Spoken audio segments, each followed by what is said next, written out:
¿Quién no ha cantado o jugado o por lo menos escuchado la historia del Arca de Noé? ¿Y qué era el Arca de Noé? Era un barco de supervivientes. Entonces, así encontramos muchos modelos que de alguna forma nos hablan de que a lo largo de la historia, a lo largo de siglos y milenios, ha habido gente que se ha visto en la necesidad de construir algo para sobrevivir. Porque iban a venir catástrofes, las consideremos naturales o sobrenaturales, sea como sea, iban a poner en peligro la vida en el planeta. Y entonces construyeron, fueron constructores de supervivencia. Noé fue uno de ellos. Luego encontramos en la misma Biblia casos como el de Abraham y los considerados patriarcas de aquel tiempo, pues que vivieron como nómadas, deambulando de un lado para otro. ¿Por qué? Porque era su forma de sobrevivir. La vida nómada, la vida de peregrinos, de extranjeros siempre, sigue hoy día. Hay muchos pueblos nómadas. No es solamente los antiguos. Todavía hay como entre 40 y 50 millones de habitantes nómadas en la Tierra que viven moviéndose de un lado para otro. Cuando observamos a estos personajes, por ejemplo, uno de ellos muy famoso en la Biblia es José, aquel de Egipto, aquel que adivinaba con los sueños lo que iba a pasar, o sabía por los sueños lo que depararía el futuro. Y en una ocasión, pues todos lo hemos oído alguna vez, el faraón tuvo unos sueños muy raros y nadie sabía qué explicación tenían hasta que llegó José y le dio la explicación. La explicación es que iban a venir años muy malos, años muy buenos y años muy malos. Y de alguna manera en la historia ha habido muchos procesos cíclicos, tiempos de bonanza y tiempos de escasez, tiempos de sequía, tiempos de lluvia. Si primero vienen los buenos tiempos y los tomamos en cuenta, pues nos podemos preparar para los malos, porque van a llegar, los unos y los otros llegan. Ahora estamos en un bache. Hay crisis por todas partes, hay crisis económica, estamos a punto de quedarnos sin dinero físico y estamos a punto de entrar en algo que no conocemos. ¿Qué va a pasar? ¿Cómo vamos a vivir? Y estamos acostumbrados a dejar nuestra vida en las manos del Estado. Pero el Estado nos viene demostrando ya hace un tiempo que no son muy de fiar, que van muy a lo suyo, que se han acomodado en su posición, en lo que reciben, en los ingresos, en los privilegios y en los trapicheos. Y entonces hablamos de corrupción cada 2 por 3. Y ya nos hemos acostumbrado a eso. A ellos son a los que menos les afectan las crisis, pero a los demás mortales sí nos suelen afectar.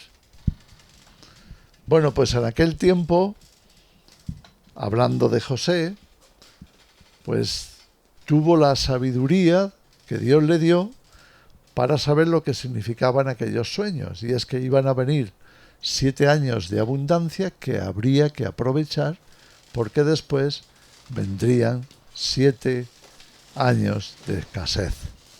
Mucha gente se iba a morir por el hambre.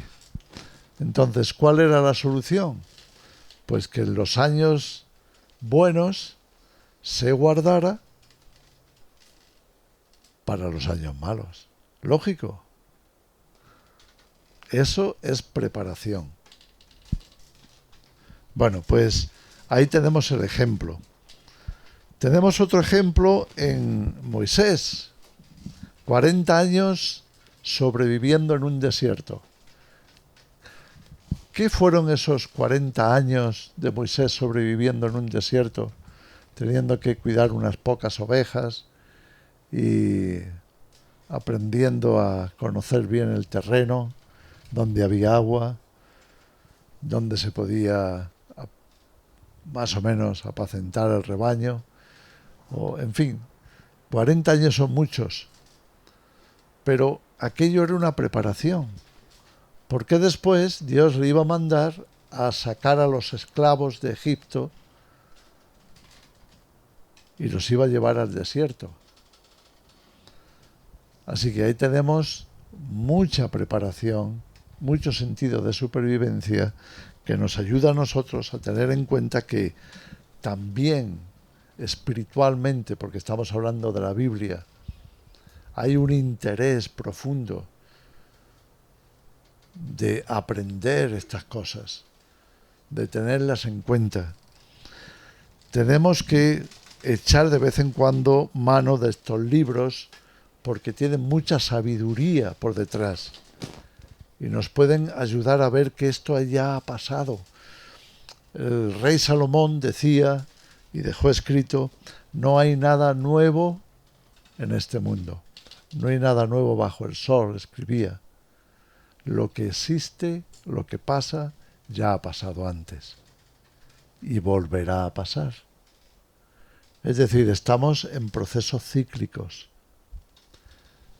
Y como creo que fue Toynbee, el historiador, dijo que desgraciadamente la humanidad lo único que aprende de la historia es que nunca aprende de la historia. Esto está dicho por un historiador de renombre que dejó esa frase como: qué pena que no aprendamos de la historia, porque si aprendiéramos sufriríamos menos, no caeríamos en el mismo ciclo, sino que estaríamos preparados para superar las circunstancias adversas. La intención de todos estos ejemplos es precisamente que aprendamos de ello, que seamos más precavidos, que tengamos un sentido de la prevención, no para vivir estresados, sino precisamente para evitarse muchos periodos de estrés. Porque cuando nos sorprenden las cosas, como pasó con la pandemia, entonces sí caemos en estrés. Entonces nos vemos confinados entre cuatro paredes en medio de una gran ciudad, sin poder apenas salir a la puerta de la calle, como se dice. Y entonces viene el estrés.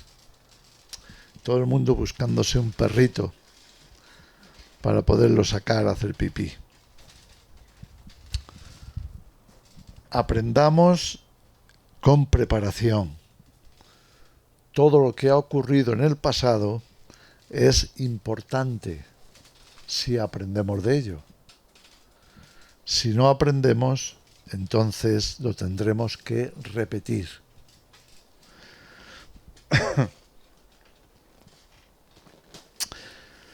En el Nuevo Testamento, por ejemplo, nos dice que nos habla de Juan el Bautista. ¿Quién era Juan el Bautista? Pues era un auténtico superviviente. Nos dice ahí el Evangelio que desde jovencito se alejó para vivir en el desierto y hasta nos dice que comía. Comía miel silvestre y langostas.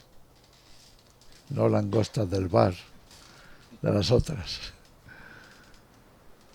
Seguramente encontraría alguna cosa más.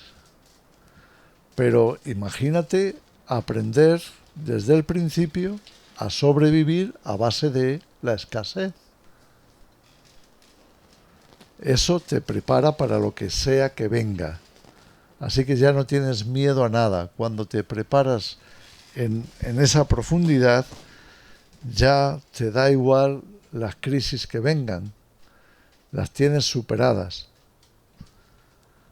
Y es curioso que el propio Jesús, cuando llama a sus discípulos, ¿sabes qué es lo primero que les enseña? Nos vamos del sistema. Déjalo todo. Todo. Y así los pescadores como Pedro, Andrés, su hermano, Juan, su hermano Santiago, que eran pescadores, dejaron la pesca inmediatamente para seguir a Jesús.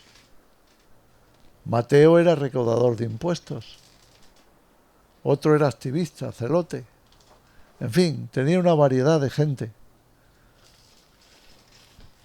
Lo primero que les enseñó es, bueno, ¿qué pasaría si no tenemos nada?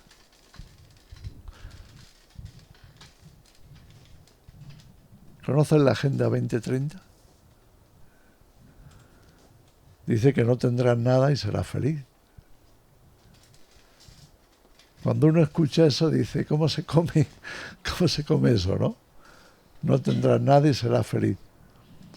Bueno, pues eso que nos resulta tan contradictorio, porque hemos depositado nuestra felicidad en tener comodidad, por ejemplo, en no pasar frío por las noches, en tener una serie de cosas, pues ahí tenemos un caso, ni más ni menos que en el Nuevo Testamento, en los Evangelios, de un maestro como Jesús que llama a sus discípulos y les dice, nos vamos todos del sistema, vamos a depender de Dios. ¿Y eso?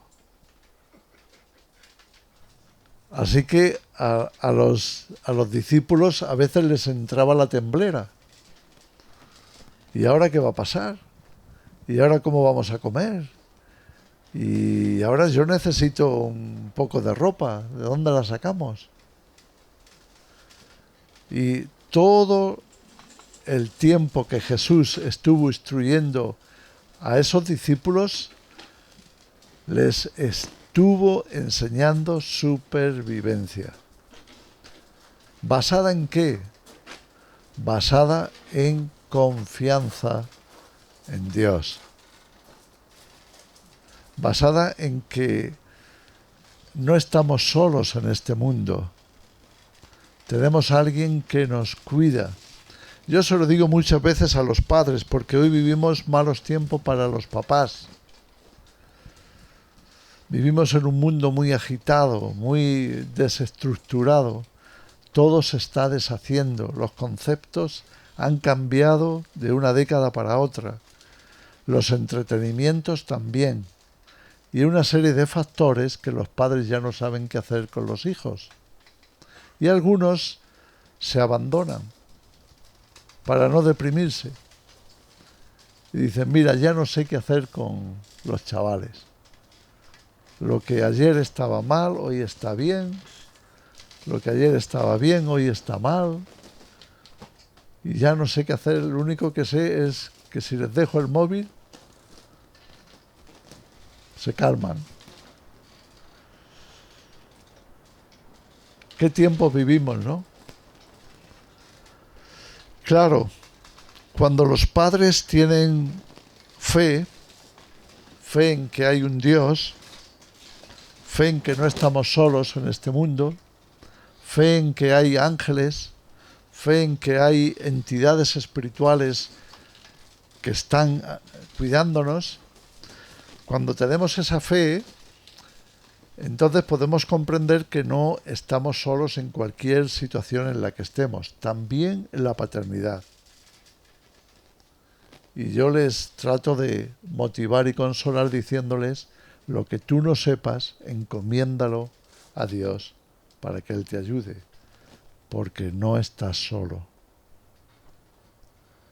Y ese concepto de que estamos involucrados en un ambiente espiritual, no solo material, y que podemos poner nuestra confianza en esa provisión, eso nos ayuda a no desmayar, a seguir avanzando, a esperar el milagro, a que nos podemos encontrar ayuda donde pensábamos que no había.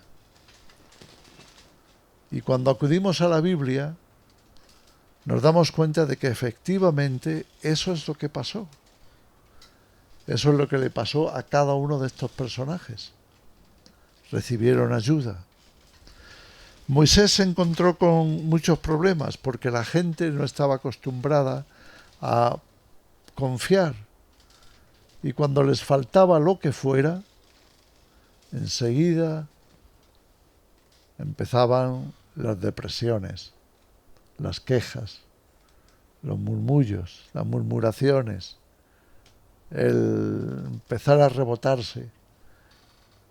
Y muchas veces vio su vida en peligro. ¿Por qué nos has sacado de Egipto? Y mira que allí eran esclavos. ¿Por qué nos has sacado de allí? Allí por lo menos teníamos ollas de carne, decían. Allí por lo menos el faraón nos cuidaba. Eran borregos del faraón, pero se habían acomodado a comer y trabajar y punto. No tenían nada más en mente. Vivían en un estado de esclavitud total, construyendo las grandes edificaciones faraónicas. Y cuando Dios les quiso liberar, pues eso no era tan fácil, porque la mentalidad que tenían era una mentalidad de esclavos, auténticos esclavos. Ahora, se vieron en el desierto. No es que Dios quería que vivieran en el desierto, iban de camino a una tierra que era buena y Dios la tenía preparada para ellos. Pero tenían que atravesar el desierto, la crisis. Y al atravesar la crisis nos sale lo malo. Yo creo que nos pasa a todos. Algunas veces hemos puesto el ejemplo de la pasta de dientes.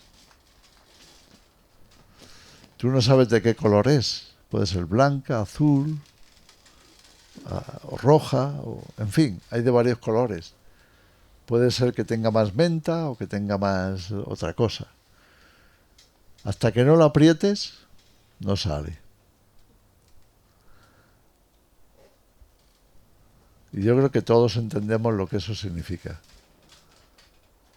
Las crisis vienen para apretarnos. Y cuando nos aprietan, entonces sale lo que llevamos por dentro. A veces nos podemos sorprender a nosotros mismos, ¿o no? Oye, pues yo no sabía que iba a reaccionar así. Qué mal lo he pasado. Pensaba que me moría. Me han dado ganas de hacer una barbaridad. Todos esos sentimientos, pensamientos, tienen mucho de espiritual. Porque si no tenemos confianza en que no estamos solos, sino que hay un Dios que nos guarda, que nos cuida, que vela por nosotros y que podemos descargarnos sobre Él y decir, Señor, dame paciencia, porque esto no es fácil de pasarlo. Te necesito. Si cultivamos esto, llega a formar parte de nuestra formación, de nuestro carácter. Y eso nos prepara para superar dificultades, para pasar esas pruebas de otra manera. Ya no quiero hacer una barbaridad, ahora tengo paciencia. Ahora espero la ayuda que no podría tener de otra forma. Eso es básicamente preparación espiritual. ¿Cómo puedo yo resistir? ¿Cómo puedo yo pasar la prueba sin hundirme? Siendo capaz de ayudar a otros, de ser una especie de soporte, de poder tener la seguridad, la firmeza la tranquilidad, la paz, que otros puedan pensar, bueno, no está todo perdido, sigamos adelante. Eso requiere preparación, formación. Y sin duda tiene mucho que ver con lo que estamos hablando. Así que cuando hablamos de tener fe o confianza, confiar en que hay un futuro mejor, en que aunque lo pasemos muy mal, las cosas no acaban aquí. Confiar en que hay ayuda para las pruebas, en que tenemos libros de texto. Yo he mencionado la Biblia, podríamos hablar de otros libros. Hay testimonios de gente que lo ha pasado muy mal a lo largo de la historia y cómo se salvaron de milagro. Hay incluso casos de gente que murió y ha vuelto. No sé si alguna vez has leído algo de eso. De gente que ha tenido un accidente o un ataque al corazón o se ha quedado en una operación y después le han resucitado. Han hecho todo lo posible por revivirle y lo consiguieron. Y contaron, hablaron de esos testimonios de haber pasado por el umbral de la muerte. Tener una perspectiva de lo que significa el sufrimiento, que el sufrimiento no es en vano, cuando sabemos darle la vuelta, cuando sabemos redirigirlo, que a veces las cosas más importantes de la vida las aprendemos a través del sufrimiento. Eso es preparación. Es que no es qué mal lo estoy pasando, qué fastidio tengo y qué ganas tengo de salir corriendo de esta situación. Que es natural, porque nadie queremos sufrir, pero que si entendemos los procesos, si entendemos la vida, nos damos cuenta de que a través del sufrimiento llegamos a adquirir un talante, llegamos a adquirir un carácter mejorado, más preparado, más paciente, más seguro. Eso es la experiencia.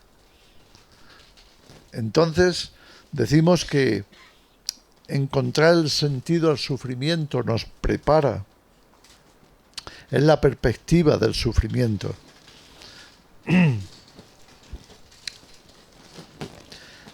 Hay otro tipo de actitud o reacción que nos ayuda, que es cuando tenemos un compromiso firme con la verdad.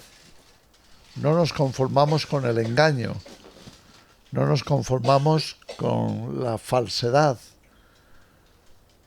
Tenemos un sentido de la justicia, no nos conformamos con la injusticia, no nos callamos tan fácilmente, no nos cruzamos de brazos. Toda esa actitud son posicionamientos que tienen mucho de espiritual, porque tienes un sentido mucho más profundo y amplio de la vida. No vas a lo tuyo. Comienzas a ver el sufrimiento de otros, la injusticia que padecen, el engaño que están sufriendo, y no te conformas con eso. Y entonces te pones a decir las cosas, a hablar la verdad. Toda esa actitud tiene mucho de condición espiritual. Eres una persona que ama la verdad, que no se conforma con menos.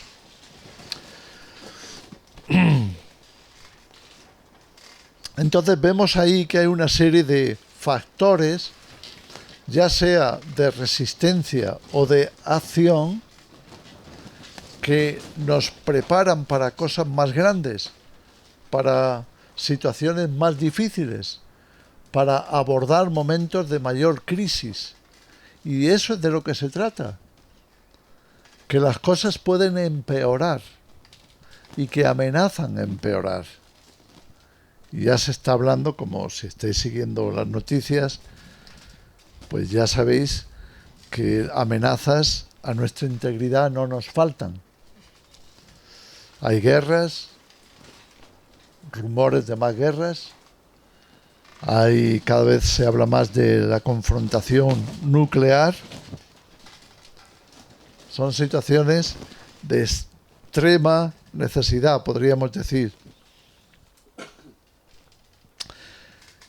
Y todo ello, cuando estamos preparados, lo encaramos de una manera y cuando no estamos preparados nos desbordan.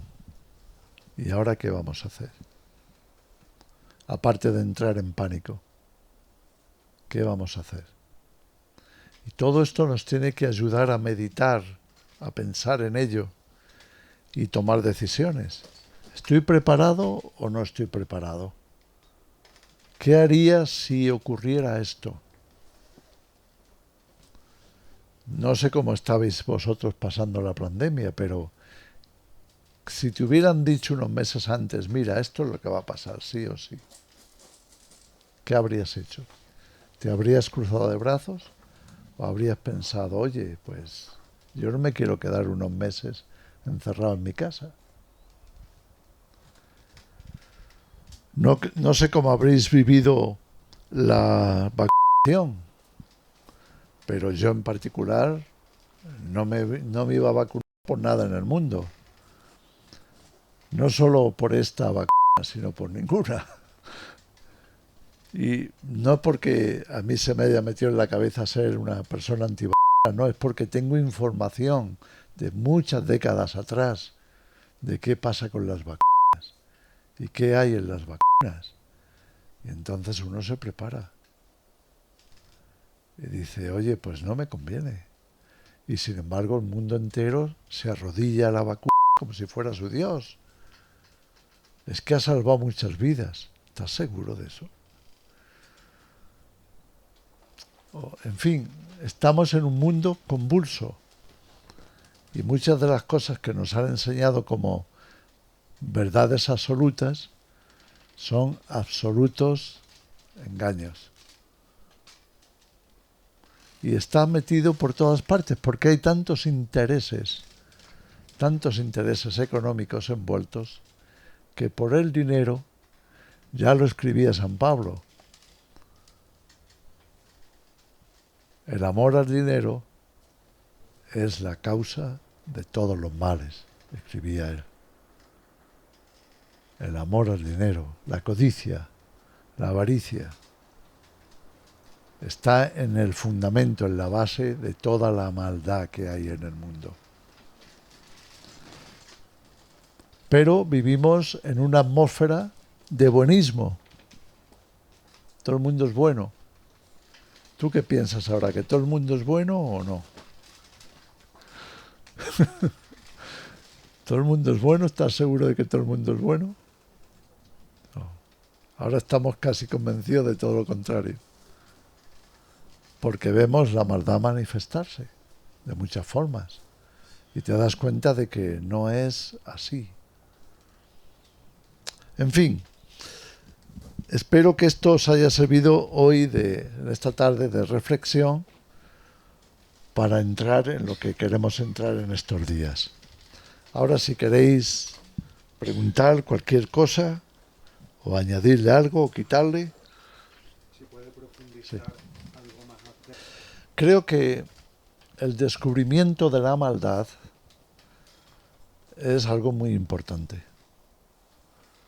Porque si no existiera, pues sería fantasía. Pero cuando lo vives, cuando lo ves tan de cerca, entonces eso te tiene que cambiar, sí o sí. Por lo general, la gente que participa en una guerra ve el mal muy de cerca y les cambia. Si lo puedes digerir, te puede hasta ayudar en ciertos aspectos. Por ejemplo, a descubrir la naturaleza humana. Porque muchas veces no la conocemos como realmente es. Lo que el ser humano es capaz de hacer por dinero, por intereses, del tipo que sea, por un país, por un pedazo de tierra. O sea, la gente es capaz de hacer atrocidades. ¿De dónde viene todo eso? Todo eso nos indica que la maldad es una realidad. El mal existe. Y es muy espiritual. No es solamente algo emocional. Tiene unas raíces muy profundas. Es decir, hay personas que hacen lo peor que te puedes imaginar sin inmutarse.